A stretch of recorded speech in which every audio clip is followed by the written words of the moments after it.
Hi Year 11 and welcome to this quick run through on tissue. Shout out to Fern for requesting this one, and if you have any specific poems that you'd like to see talked through, do please get in touch.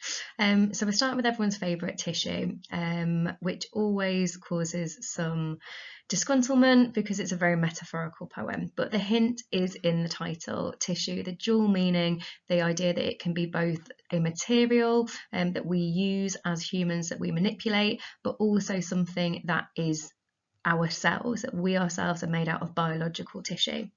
Now in 2019, prior to the GCSEs, some students actually tweeted Imtiaz Dharker and said to her, "What on earth is your poem about?" And she responded with what I think, as an English teacher, is this very helpful tweet. So she said that the poem follows three sets of images. Number one, fragile tissue or human skin is set against number two, rigid structures. So we as humans are contrasted with the structures, societal, religious, national, that can cause conflict and keep us restricted. And that ultimately, number three, finally, light, nature, existence will always find a way to break through that. So this poem explores how we as humans could avoid conflict if we valued the things that actually matter, the things that tell the real stories of our lives. If you're still thinking, if that makes complete and utter sense now and you've had a little bit of an epiphanic moment, you can pause this video right here and finish watching. If you're still a little bit confused, then continue watching while I unpack this a little bit more.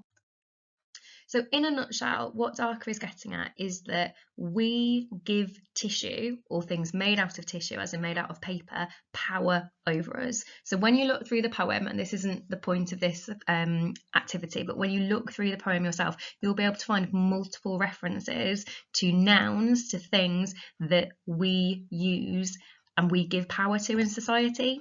So money, maps, religious texts, buildings, history, all of these things have power because we as humans say that they do.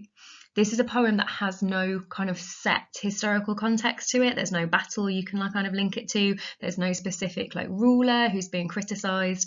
And because of that, it becomes incredibly powerful and universal in its themes. So when we think about current territorial wars that are going on at the moment or that have been going on, we can think about the significance of maps and how the line that we draw on a map can determine whether or not one person lives in one country, whether one person is separated from a family member 2 miles down the road. It can determine whether huge wars and mass violence occur. Same thing with money. If we think about our texts and literature of Christmas Carol and spectacles, money causes such conflict, it causes such division throughout life, and that is because we give it value.